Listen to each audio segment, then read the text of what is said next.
Galactic Confederacy. Emergency meeting to discuss the Terran issue. I was the senior survivor of our people's political caste. I was a senior attaché to the ruling conclave of the Great Imperium. For centuries without count, we had ruled our corner of the galaxy without question. When we found a world with resources that we needed or wanted, we took it. If there was sentient life, they served us or they died. It was a cycle as simple and accepted as the rising and setting of our suns. We had found a world at the edge of our space. It had large deposits of heavy and rare metals. We weren't surprised that it had been claimed already.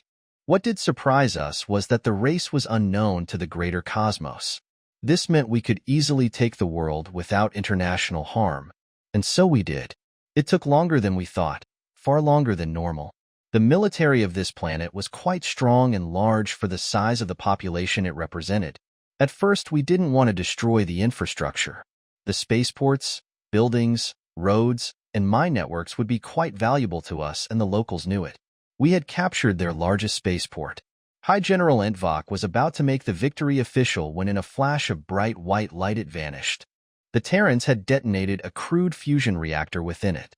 It destroyed the entire spaceport and the 41st Legion. We've seen acts like this before. We knew they were desperate, and history had taught us one strong offensive would make them crumble. Again, how wrong we were.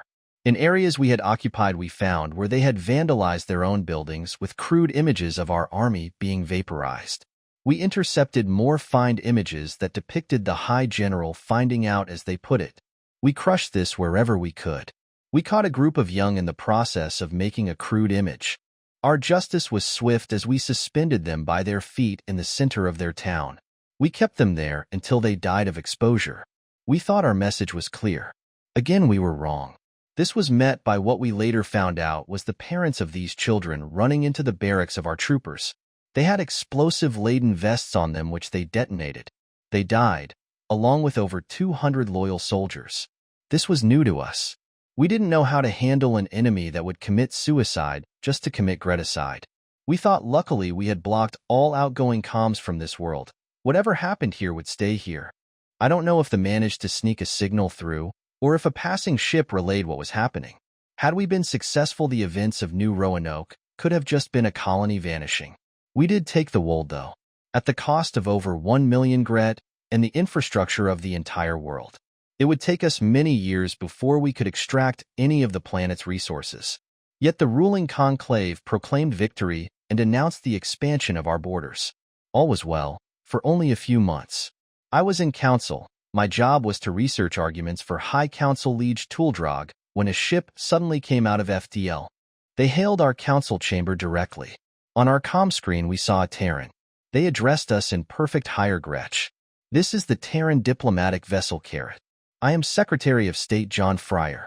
I am here to address the loss of our Roanoke colony to your forces and to negotiate peace between outraces. I have been authorized by the Terran Republic to broker any deal that serves our needs. He stated. The fact that they had learned the language of our political caste was as amazing as it was insulting. For the first time in my life, the first time in hundreds of cycles, High Ruler Iolavac spoke directly. Terrans, you have violated our space. Withdraw immediately, or we will burn all of your worlds. Your children will be our slaves, your mates our meals. He said. I risked a glacé at him and saw the anger and rage flowing from his eyes. I knew today would be a day long marked in our history. Negative High Ruler, my orders are to resolve this situation. You destroyed one of our worlds and killed our people. The Terran Republic is willing to accept a formal apology and reparations in an amount we can discuss. The Terran ambassador replied. I was no expert in the body language of an inferior species, but something told me he wasn't negotiating in good faith. Ready orbital defenses. Blast that ship out of our sky, but keep his body intact. I want it displayed here, ordered the High Ruler. Very well, we will depart. We tried peace. I hope you in history remember this. Terrans will ask for peace. We will negotiate for it, and we will fight it. But we will never surrender for it. The communication channel closed, and we saw their ship turn to leave. Normally, our orbital defenses should respond within a few heartbeats of being ordered by the High Ruler. The audacity of the Terrans had prevented me from wondering why they weren't responding. What happened next is why I'm here to testify. A massive ship deactivated its stealth field. It was easily 3 times largest than our famed and dreaded battlecruisers. It shifted its orbit and I caught our sun highlighting what I later learned to be Terran Marine Corps and its named Terran Republic warship Stick. Why are our orbital defenses not responding? Shouted the High Ruler. High Ruler, they've been sabotaged. We cannot activate any planetary defenses, not even ground-based, replied a nameless technician. High Ruler, they're sending craft down, I announced at the sight of smaller craft coming out of the massive warship. Never in our recorded history had an enemy stepped foot on our soil. Oh, a number had tried only to die in the vacuum of orbit. I felt my temperature drop as I realized that without its crown world our Imperium might fall. I was captured relatively quickly. The rest of the ruling conclave had been executed. The Terrans surprised me by using a quick-firing squad. I could tell they had learned a lot about our anatomy. Each marksman fired for our nerve stem.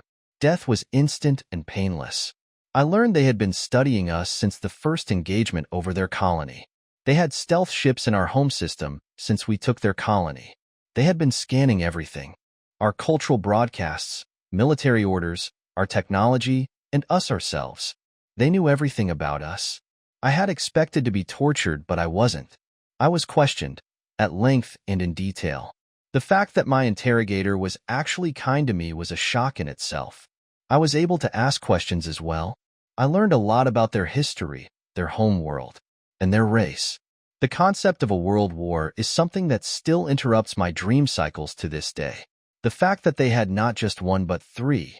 They released me when they found out about the larger galactic community.